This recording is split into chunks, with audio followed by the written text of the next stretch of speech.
porque nós vamos dar início a uma reflexão, dar início de certa forma mais estruturada, porque isso já foi objeto de outros momentos aqui da nossa conversa, né? Que é um pouco a discussão sobre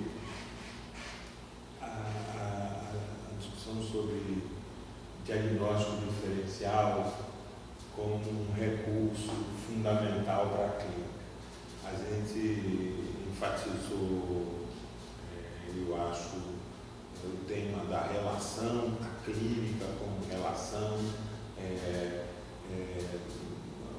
a transferência, especificamente, o fenômeno da transferência na clínica como relação, como recurso fundamental. Sempre eu falo clínica, eu estou falando da clínica mental, né? Dessa clínica que a gente faz nos transtornos mentais, né? Essa clínica que a gente faz com as pessoas que escutam vozes, com as pessoas que se desorganizam psiquicamente, com as pessoas que causam problemas com a sua dissonância comportamental, enfim, essas pessoas. Então, a gente vem falando aqui tanto da clínica, que eu geralmente nem uso mais, às vezes me passa de dizer a clínica mental. Nós estamos falando da clínica mental, a clínica que se faz nessa esfera, né? Nessa esfera que também,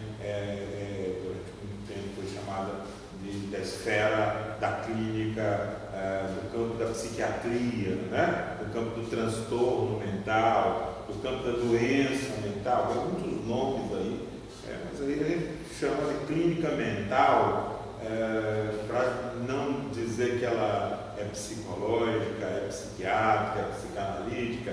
Quer dizer, a psiquiátrica, a psicanalítica, a psicológica são formas de compreender o fazer em relação a esses fenômenos, né? E aí esses fenômenos, na falta de uma outra palavra que possa traduzir melhor, a gente está falando dos fenômenos relacionados aí com o campo mental, né? Que é compreendido assim com o campo mental.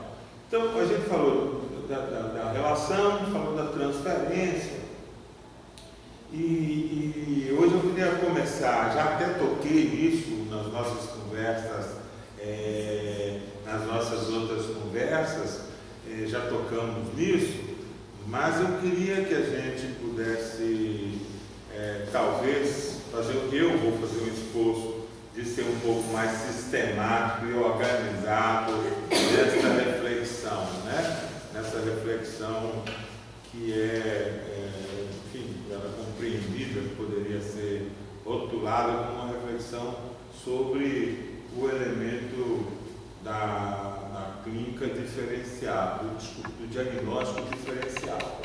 Então, o diagnóstico diferencial, é óbvio que ele tem uma diferença com a ideia de diagnóstico dentro da perspectiva nosológica psiquiátrica, né? A perspectiva nosológica psiquiátrica lida com doenças, né? com enfermidades, com nosologias, né? Com síndromes, com quadros, né? E que são considerados patológicos, né? Que são considerados doenças que devem ser tratadas, né? A clínica psicológica, ela de certa forma se afasta um pouco disso, mas não deixa de ter uma dimensão ortopédica, a ideia de que tem alguma coisa que não está muito certa e que deve ser corrigida, né? A ideia de desvio, que era uma ideia distúrbio do comportamento, né? A clínica psicanalítica, ela introduziu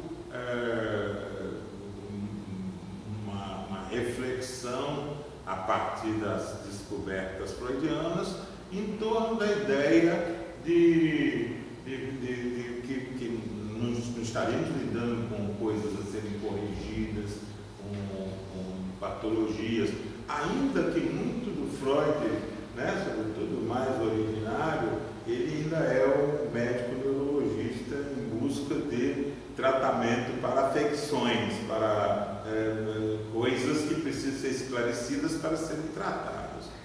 Mas, de alguma forma, a nossa compreensão no cotidiano desse tema que leva a palavra diferencial está relacionada com o fato de que efetivamente nós lidamos com um tipo de situação de pessoas em sofrimento, e este sofrimento, essas pessoas em sofrimento com as quais a gente lida, seria bom que a gente pudesse ter uma melhor compreensão acerca do que as diferencia. Não as diferencia uma da outra, mas o que diferencia certos tipos de sofrimento de outros tipos de sofrimento, né? Então, a ideia da clínica diferencial não é tanto das diferenças individuais dos sujeitos, de cada sujeito, de um para o outro, né? Mas o diferencial no sentido de que o sofrimento psíquico, o sofrimento mental, ele pode ser compreendido como derivado de certas formas de ser, né? Então nós teríamos mais do que patologias ou mais do que doentes, nós teríamos certos modos de existir, né? Então, dessa maneira, desde a psicanálise, uma certa psicanálise, se avançou uma compreensão que muitas pessoas resistem muito a essa compreensão, porque é uma compreensão que fala de estruturas. Isso é de uma época, né, em que havia um forte movimento, as décadas de 60, final da década de 60 e o início da década de 70, havia um forte movimento intelectual, na França sobretudo, e este movimento, os expoentes Claude Lévi-Strauss, enfim, que trabalhava com a noção de estrutura, foi conhecido como estruturalismo. Estruturalismo como uma forma de compreensão do fenômeno social, o fenômeno antropológico e também o fenômeno psíquico, né, sobre a forma de que são estruturas. Então, mais do que os sujeitos, na verdade, os sujeitos derivam das estruturas. Algo mais grosseiramente, os sujeitos derivam das estruturas. Então, os sujeitos estão referidos a certas formas de estruturação, né? Isso teve uma grande importância na linguística do Saussure, teve uma grande importância na antropologia do Lévi-Strauss, teve uma grande importância na psicanálise do Jacques Lacan, né? E nós recebemos no caldo comum aí da cultura mental que nos alimenta, que nos informa, nós recebemos essas noções, né, que dizem que trata, que estabelece, que pensa a questão do sofrimento mental como derivado de formas de estruturação do sujeito, né? Então nós temos a partir dessa linha de pensamento, nós temos então uma compreensão, uma compreensão de que nós temos certas formas de existir, né? De onde vem a retomada, a reinterpretação daquilo que já estava presente na obra freudiana, que é a ideia de neurose, a ideia de psicose, a ideia de perversão, né? como estruturas clínicas. Bem, recebemos isso, às vezes com menos informação do que estas que eu precariamente estou oferecendo a vocês sobre a origem. Recebemos apenas assim, muitas vezes, a informação de que a psicose é uma estrutura, a neurose é uma estrutura, a perversão é uma estrutura, né? Durma com esse barulho, né? O significado, a compreensão do que é ser uma estrutura, para que serve isso, o que quer dizer ser uma estrutura. Muitas vezes isso não tem sido, a gente não tem tido oportunidade de conversar, de compreender essa noção de estrutura. A ideia de diagnóstico diferencial, que pode ser no campo da psiquiatria, como é que eu distingo um certo quadro patológico de um outro quadro patológico. No caso desse campo psicanalítico, a noção de diferencial está, como já disse, relacionada à ideia de que nós estamos lidando com formas de existir, né? Então, essa compreensão de que nós estaríamos enquadrados, né, em uma forma de existir. Esse modo de falar é interessante porque ele reforça assim uma certa repugnância, né? Falar de enquadramento, né? O campo psíquico, o campo mental não gosta de nada muito assim, tem horror aos determinismos, aos enquadramentos. Então, geralmente nós temos uma recusa muito pouco refletida dessas noções, como se elas falassem de coisas rígidas, de coisas fixas, né? Muitas vezes escutei de colegas dizendo: a noção de estrutura psíquica faz com que crie uma ideia de um determinismo, já que o sujeito tem uma estrutura, essa estrutura vai ser sempre essa estrutura, né? Já que uma estrutura não vira outra estrutura, né? Então, se está estruturado como um psicótico, ele vai ser sempre para o resto da vida um psicótico. Eu acho que os psicólogos, sobretudo nós, gostamos de pensar que tudo se transforma, que as pessoas vão mudando, vão se transformando, e uma ideia dessa de que alguma coisa que está estabelecida, que foi constituído, essa ideia nos chega muito mal, nos soa muito mal. Nós temos assim, uma certa repulsa disso, não gostamos dessas coisas que parece que estão já como assim, como não se transformam, como não pode passar de uma coisa para outra, né? Nós preferiríamos que as coisas fossem mais maleáveis. Então a ideia de estruturas geralmente então é tomada na referência de rigidez, na referência também de uma determinação sobre a vida. A vida é tão interessante, tão múltipla, como ela não pode mudar de uma coisa para outra, né? Então geralmente isso cria uma grande dificuldade para a recepção da noção de estrutura.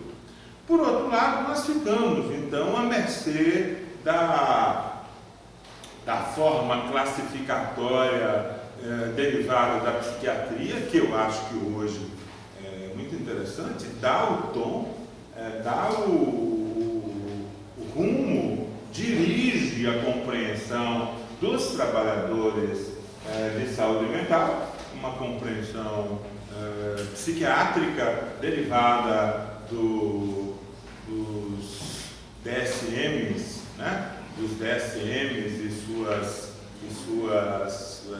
variações, né?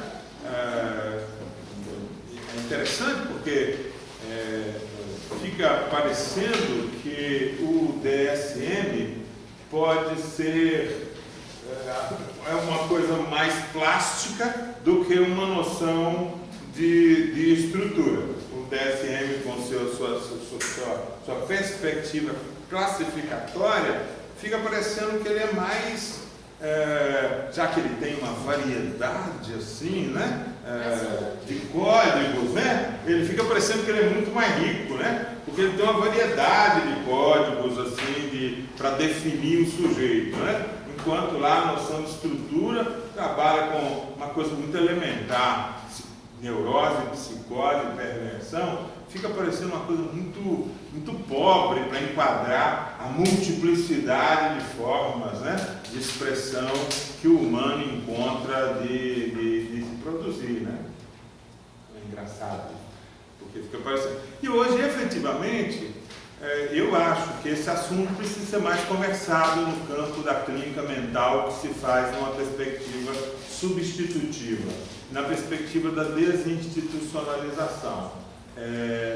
Por quê? Porque não dá muito, gente, para a gente poder trabalhar com as pessoas que chegam em situação de sofrimento sem que a gente tenha hipóteses estruturantes do que a gente acha que essa pessoa que está nos procurando, o que está acontecendo com ela. Hipóteses estruturantes da nossa suposição sobre que tipo de experiência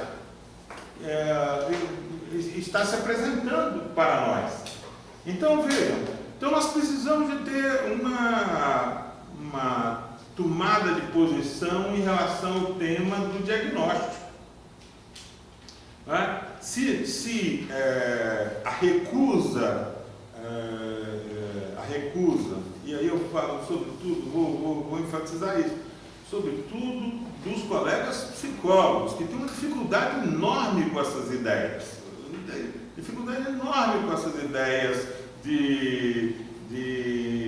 até porque tem as suas ilusões também a psicologia, né? A psicologia tem uma coisa que se chama psicodiagnóstico, né? Que ela acha que inclusive utiliza testes psicológicos, que com isso ela utiliza formas qualitativas de recepção da informação do sujeito, e que com isso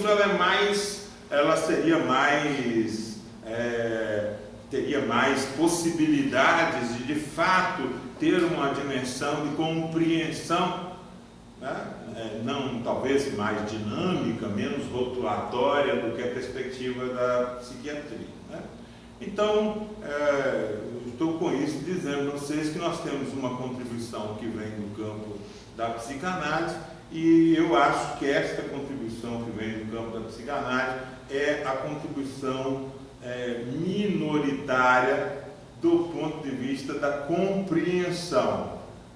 Não que ela seja minoritária, que talvez até, se for fazer um censo entre os trabalhadores dos nossos CAPs, possa ter até uma certa simpatia, mas aquilo que vem da psicanálise, que eventualmente ganha simpatia, não se traduz efetivamente como uma compreensão, ou pelo menos nas oportunidades que tive de sentar com os colegas para discutir casos, para discutir dinâmicas do funcionamento dos serviços, dinâmica de abordagem dos profissionais em relação a certos casos.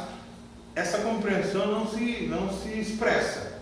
Então pode ser até que eu só tenha andado em lugares onde essa compreensão não se expressa. Depois eu gostaria até de ouvi-los, se os lugares por onde vocês andam, como é que vocês percebem esse tema do diagnóstico, né? O tema do diagnóstico.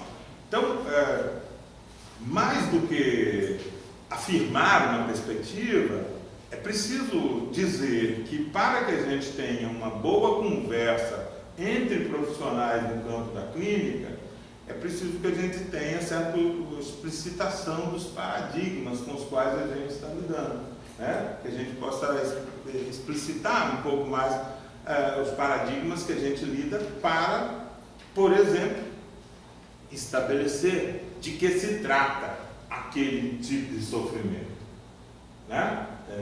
De que se trata o sofrimento que se apresenta, né? Então nós precisamos de construir uma forma de compreensão acerca desse tipo de sofrimento, para que a gente possa melhorar a nossa comunicação. Vejam só, a gente também, olha que coisa interessante, a gente precisa de ter uma compreensão, não só para a gente achar que a gente sabe do que está acontecendo, porque várias compreensões, eu tenho colegas que na hora de prescrever, eles parecem que são dotados de uma certeza absoluta do que se trata. Eu invejo às vezes, né, porque eles são absolutamente certificados, né? Eles não têm dúvida, né? Então assim, então também não serve saber do que se trata só para a gente ficar certificado e ficar feliz que a gente sabe, né? Eu costumo dizer que essa satisfação de a gente apenas ficar feliz porque a gente sabe, a gente agora entendeu de que se trata, a gente sabe, é apenas uma satisfação narcísica por parte da pessoa que está supostamente diante de um desafio, né? Ele afirmar um conhecimento sobre o fenômeno que se apresenta, né? Alguns falam, está na cara, é claro que é isso, não vê? Isso, tem isso, isso. Então, não tem dúvidas de que é isso. E aí nós passamos a tratar, né? É interessante, tem também aqui, vocês no CETAD devem ouvir, eu escuto muito sobre o psicótico. É uma entidade, né? Uma entidade sobrenatural que chama o psicótico, né? Então assim, o psicótico é assim, mas você não viu? Ele tem isso, olha a rigidez afetiva, é psicótico, quer dizer, onde o sujeito com seu comportamento confirma, né? Tudo que ele faz serve para confirmar que de fato ele, mas também escuto muito, já estou aqui numa casa onde o tema da drogadição dá direção aos interesses, escuto também muito falar sobre outra entidade ficcional chamada o drogadito, o toxomano, o toxicômano, né? Que é mais toxicômano, né? A toxicomania, o toxicômano é assim, tu toma cuidado, porque o toxicômano, ele quer fazer isso com você, cuidado com aquilo, quer dizer assim. Então é interessante que essas entidades, tal como elas têm sido veiculadas e têm servido no serviço, a ideia de diagnóstico, é para a contraclínica, né? Então elas são ideias que servem muito mais a uma contraclínica do que a qualquer ideia que a gente possa fazer sobre clínica como relação, né? Ela, na verdade, são entidades, como eu disse, que ancoram, serve de ancoragem, âncora, para as nossas fantasias, para as fantasias dos sujeitos que têm fantasias, né? Eu espero, nesse momento da vida, não ter tantas fantasias, mas eventualmente algumas, né? Mas dos sujeitos que têm fantasia. As fantasias são ancoradas. Então a ideia de diagnóstico, a forma como as palavrinhas que são usadas para o diagnóstico têm circulado, elas dizem muito mais respeito aos mecanismos de defesa dos profissionais frente à profunda ignorância sobre o que se trata com esses sujeitos, sobre o que se trata da experiência desses sujeitos, e uma forma de sedar esta ansiedade que desperta a ignorância é produzir esses jogos semânticos que são inabilitantes para a clínica. Então, vou dizer para vocês que eu fico muito preocupado, porque eu falo que a reforma psiquiátrica vive um impasse. Esse impasse é no campo da clínica, é no campo da orientação para o fazer clínico, e acho que um dos sintomas importantes dessa confusão, dessa desorientação, está localizada no tema do diagnóstico. Do que é o diagnóstico? Para que serve o diagnóstico?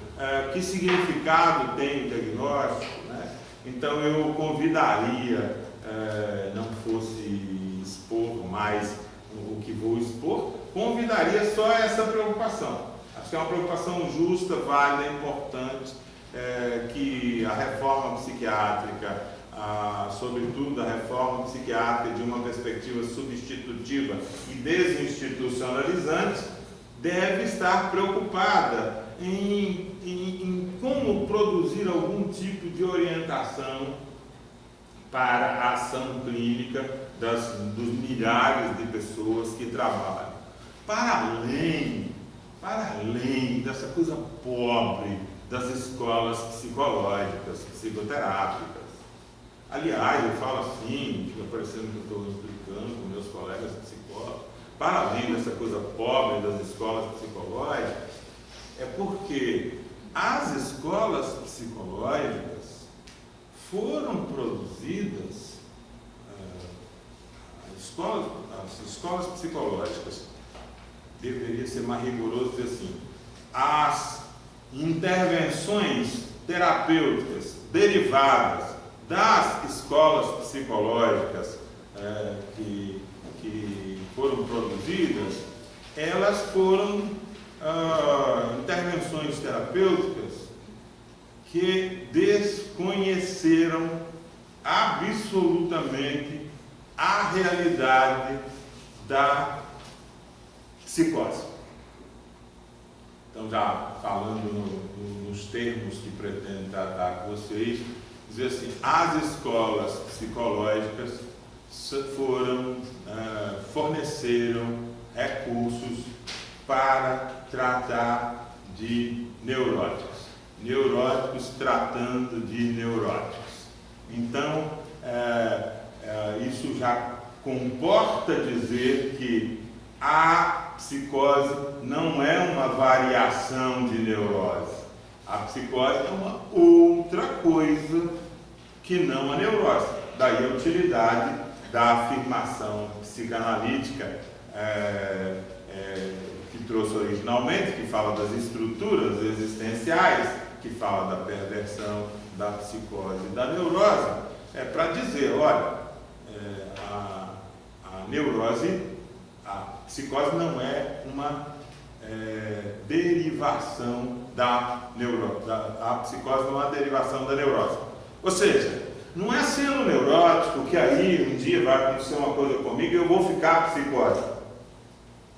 A psicose não é um evento que vai acontecer como resultante de alguns fatores sociais que a pessoa está vivendo, de algumas crises, de algumas pressões, e de repente a pessoa era neurótica e vai ficar psicótica. Né? Eu estou falando assim, mas eu acho que tem muita gente que pensa dessa maneira que eu estou dizendo. Tem muita gente que entende que efetivamente as pessoas estão funcionando na sua vida, e de repente, né, elas fazem uma passagem à psicose. Né? Inclusive a palavra que ajuda muito essa confusão é a ideia de surto psicótico. Né? Que fica parecendo que a pessoa era neurótica, bem normal, vai vivendo, aí de repente, aí ela desiste de ser neurótica, ou afrouxa a neurose dela e tem um surto psicótico. Essa ideia é problemática, por quê? Porque também ela conduz a ideia de que, sabe, um sujeito pode ter um surto psicótico e daí depois ele pode voltar a ser neurótico de novo. Né? Então, quer dizer assim, fica como um conto de carochinhas, né? É um conto de carochinhas psicológico acerca da experiência do sofrimento psíquico e da natureza do sofrimento psíquico. Né? Fica parecendo que todos nós somos capazes. Então, assim, todo mundo pode ter um surto um dia, pode acontecer com todos, qualquer um pode ficar louco. Eu não concordo com isso. Né? Eu aprendi uma coisa lá no começo da luta antimanicomial, aliás, foi muito importante existencialmente para mim. Eu aprendi uma coisa, que louco não é para quem quer, louco é para quem pode. Né? quem quer, o lugar é para quem pode. Né? A experiência, esta ordem de experiência, não está à disposição dos miseráveis neuróticos. Estou falando dos miseráveis neuróticos porque há um texto do Freud onde ele fala da miséria neurótica ao sofrimento comum, né? Como uma trajetória de tratamento dentro do espectro da neurose, da psicanálise, que seria, ok, neurótico é um registro existencial. A miséria neurótica é um estado de sofrimento, um estado patológico. E sem dúvida nenhuma é possível você derivar da miséria neurótica ao sofrimento comum. E um tratamento psicológico, um tratamento psicanalítico, um tratamento psicoterapêutico pode conduzir a esse tipo de efeito, a você sair de uma situação de miséria neurótica, do ponto de vista que a sua economia psíquica como neurótico é toda consumida para evitar o sofrimento. E como a sua economia psíquica consome toda a energia disponível para evitar o sofrimento, você é um ser psiquicamente miserável, né? Miserável, né? Sem nenhum recurso, né? E obviamente um sujeito, certamente uma sujeita insuportável para os outros, né? Porque os miseráveis neuróticos são insuportáveis, são pessoas insuportáveis, porque eles ficam o tempo todo girando, defendendo psiquicamente, se defendendo, que se tornam pessoas muito desagradáveis, e ninguém vai as amar. E como ninguém vai as amar, vai confirmar para elas que elas são, de fato, tem que se defender porque ninguém as ama, ela tem que se proteger mesmo porque ninguém gosta dela. Vai criar aí. Então, a miséria neurótica existe, né? O registro da neurose pode estar operando numa situação produtora de muito sofrimento, e a miséria neurótica tem tratamento. E o tratamento da miséria neurótica é exatamente um tratamento que conduz à lógica da neurose. Mas eu não posso pensar que a miséria neurótica vai derivar para a psicose. Então, é preciso que a gente formule uma hipótese acerca do que são essas coisas, para que a gente possa conduzir o nosso negócio de tratar das pessoas de uma forma mais orientada. Vou compartilhar com vocês, obviamente, o que tenho sistematizado e que serviu de material para que eu tenha interferido na formação de várias pessoas e que nesse processo me retroalimentando na convicção de que é um bom recurso, um recurso não simples, não fácil, mas um bom recurso para organizar, para orientar os profissionais, os trabalhadores de saúde mental a se posicionarem frente aos sofrimentos que eles recepcionam, né? Diferenciando o tipo de atitude da sua vida comum, corrente, do tipo de atitude que devem ter diante da miséria neurótica, do tipo de atitude que devem ter diante da psicose, né?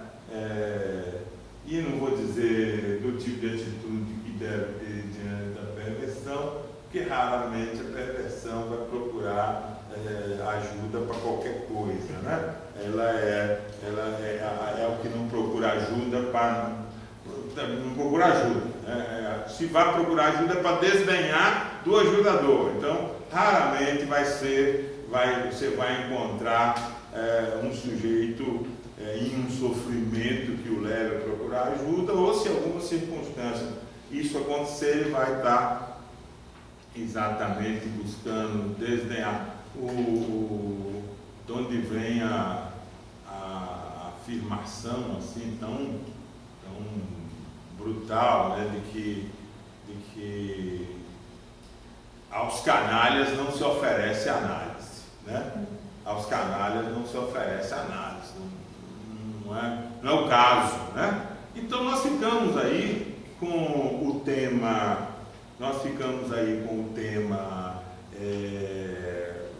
colocado, que é o tema de uma compreensão acerca da psicose e como aquilo que é distintivo. Eu diria para vocês assim, correndo o risco de estar correto, que certamente a relação que vocês, todos nós que estamos aqui, temos com a psicose, seria uma relação de absoluta ignorância, né? Então, diria para vocês, eu levantaria minha mão e daria meu primeiro testemunho. Eu quero declarar que eu sou uma pessoa, depois de tantos anos trabalhando com isso, eu me declaro uma pessoa ignorante em relação à psicose, né? Então, essa condição seria a condição fundamental para a gente começar a se aproximar, né, da psicose e se interessar da psicose, né? Seria de que a gente... Eu não disse que eu não tenho nenhuma hipótese sobre a psicose. Eu tenho 2 ou 3. Eu disse que eu sou ignorante em relação à psicose. Eu ignoro a psicose. A psicose é um registro de experiência a qual eu não tenho acesso. Eu não sei como é o funcionamento psíquico de um sujeito psicótico. E não saberei jamais. Não saberei jamais. Tudo que consigo saber sobre funcionamento psíquico é sobre o funcionamento psíquico no registro da neurose. No registro da neurose. Queria dizer que este evento que está acontecendo nesta sala hoje é um evento possível, um evento, uma sociedade dentro das sociedades, né? Sociedade no sentido de coletivo humano, né? Organizado sob o registro da neurose. Né? Sob o registro da neurose. Nós estamos reunidos aqui em nome da neurose. Né? Nós estamos aqui, sabe por quê? Porque nós estamos aqui numa confraria de neuróticos. Aliás, só neuróticos frequentam esses lugares assim, desse tipo de lugares. O nosso bravo e grande Eduardo Araújo, sempre importante e demonstrava nessas horas que o que eu estou falando é absolutamente verdade, porque ele já teria levantado, dado 10 discursos, ele já teria ficado em pé, ele já teria rodado, já teria tentado vender um poema para cada um de vocês. Né? Eu falo que o Eduardo Araújo nos ensinou muito sobre o registro da psicose. Né? Então assim, só quando nós estamos em companhia da psicose é que nós conseguimos compreender que tudo que nós experimentamos, né, faz parte da Sociedade Anônima da Neurose S.A. Né? Nós somos a própria ideia de sociedade, né? Ser sócio, né? Sociedade é isso. A gente fala a sociedade, né? A sociedade é isso. Nós somos sócios. Nós compartilhamos. O que é que nós estamos compartilhando aqui de uma forma bem intensa? O que é que nós estamos compartilhando?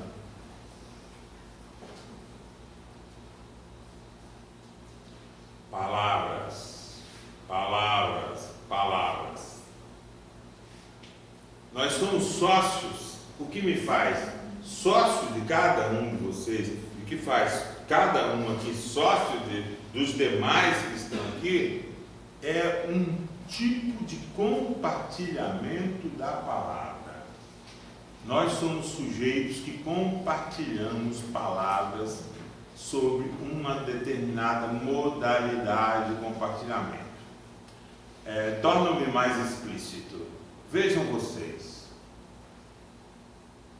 Estou eu aqui falando. Estão vocês aí me ouvindo. Enquanto falo, para sustentar a minha atividade, a minha palestra, eu me utilizo da ancoragem nos olhares de vocês. Me ancoro no olhar de vocês. Este olhar que eu recebo de volta me dá uma ilusão profunda de que vocês estão me escutando exatamente da mesma forma que eu estou falando.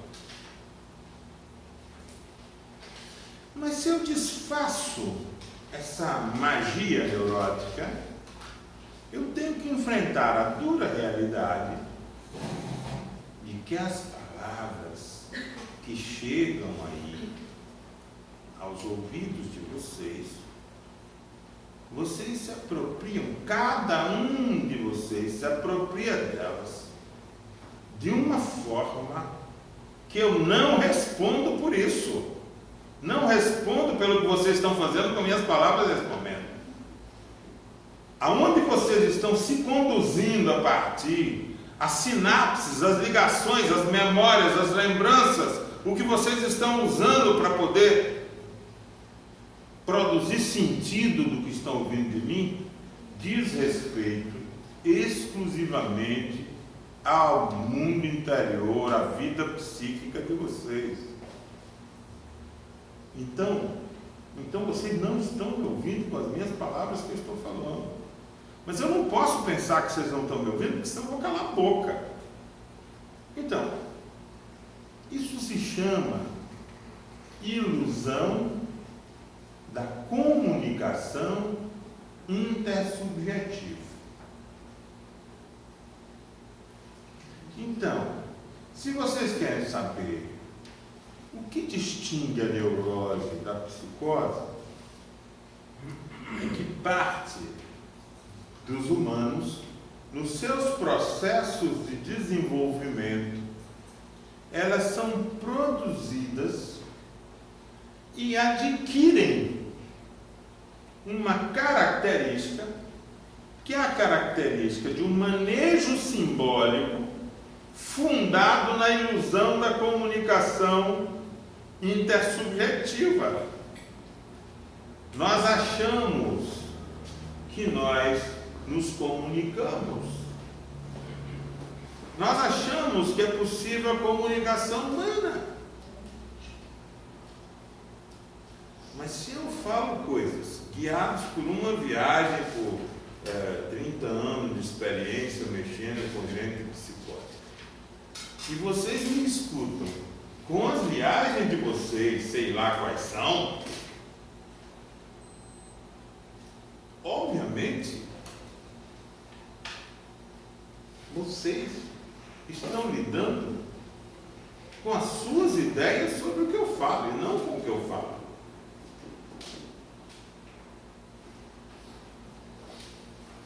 Nós não tivemos aqui até agora nada senão a experiência de cada um lidando com as ideias que tem acerca do que eu falo. Certamente vocês não estão lidando com o que eu estou falando. Vocês estão lidando com as ideias que vocês fazem, afetados pela minha palavra.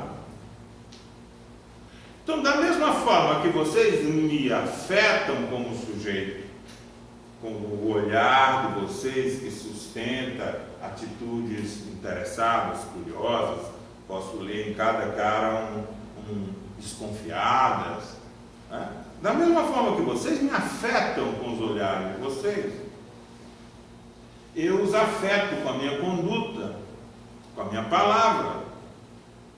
E nós estamos falando de uma rede de afetações, uma rede de afetações. Eu afeto vocês com a minha palavra, e vocês são afetados mesmo, por isso que vocês vão para os lugares que vocês estão indo na cabeça de vocês, cada um para um lugar, mas não sei para onde vocês estão indo, não sei onde é que minha palavra leva vocês. Alguém pode estar assim, nossa, que cara doido, não estou entendendo nada, e pode estar olhando para mim com aqueles olhinhos assim simpáticos, e pode estar assim, nossa, eu não entendo nada do que esse cara está falando, esse cara deve ser doido.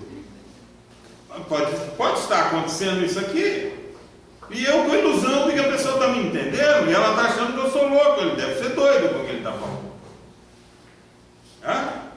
Então, poucas vezes a gente fica preocupado em evidenciar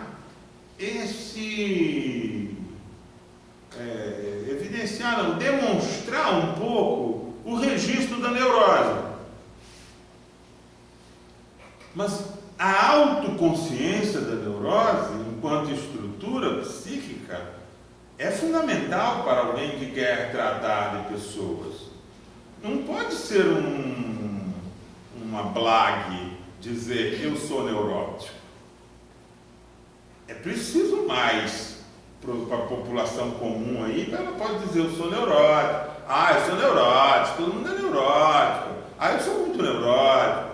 Pode dizer para as pessoas dizerem assim, eu sou neurótico. Mas para nós que tratamos de gente, que sofre, de gente que está desorganizada psiquicamente, para nós precisamos de dar, isso precisa de ter uma outra consequência. A autoconsciência da neurose significa um esforço de autopercepção dos seus modos, dos seus registros de funcionamento psíquico. É se dar conta que você funciona psiquicamente. E que neste momento aqui, eu não tenho receio de errar, dizendo assim, está todo mundo trabalhando psiquicamente. Até porque eu estou jogando lenha na caldeira do funcionamento psíquico.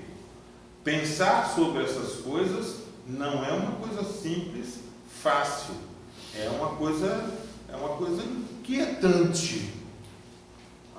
Não sei se vocês estão percebendo, eu estou percebendo a inquietação. Em mim e em vocês.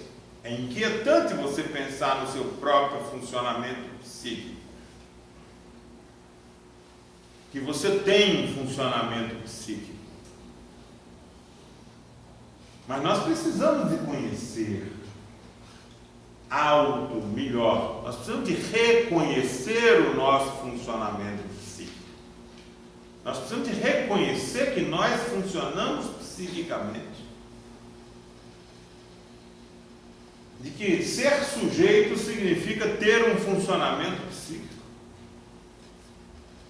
Nesse sentido, se eu quero ser uma pessoa que trata de pessoas, eu tenho que mudar um pouco a qualidade da minha percepção sobre o que sustenta a minha ontologia. Porque o funcionamento psíquico que nós produzimos fundamentalmente, ele está relacionado com a sustentação, autossustentação ontológica. Qual é o mote do funcionamento psíquico? Sustentar que você é você. Aliás, essa é a ideia de ego. Essa é a ideia de ego. Não um conceito externo, ego. Uma coisa que tem lá na teoria. Não é ego. Ego, o que é ego? Ego é isso que em mim trabalha para dar sustentação à minha existência. Como alguém que posso vir sentar aqui nessa cadeira e falar para vocês sobre funcionamento psíquico. Hã? Por quê? Porque não é qualquer um que pode vir aqui sentar aqui na frente e falar sobre funcionamento psíquico. Né? Suponho que alguma coisa me constitui, e essa questão como curiosidade, como intrigante, e todas as leituras e todos os encontros e tudo isso, que me estrutura como essa possibilidade. Né? Para além de que eu sou um professor aposentado, para além dessa história, dessa narrativa, é o que me sustenta ontologicamente no ato de estar diante do outro. Né? Essas operações são operações bastante corriqueiras. É estranho que elas sejam tão estranhas para nós, que elas sejam tão banais, no sentido de corriqueiras, e que elas sejam tão estranhas para o nosso pensamento, para a nossa reflexão. Por quê? Porque esta matéria ela é trazida agora para vocês, o convite agora é para que vocês tenham uma relação mais reflexiva na direção de uma certa possível autoconsciência de ser quem você é e de como ser quem você é sustentado. Então, eu vou ficar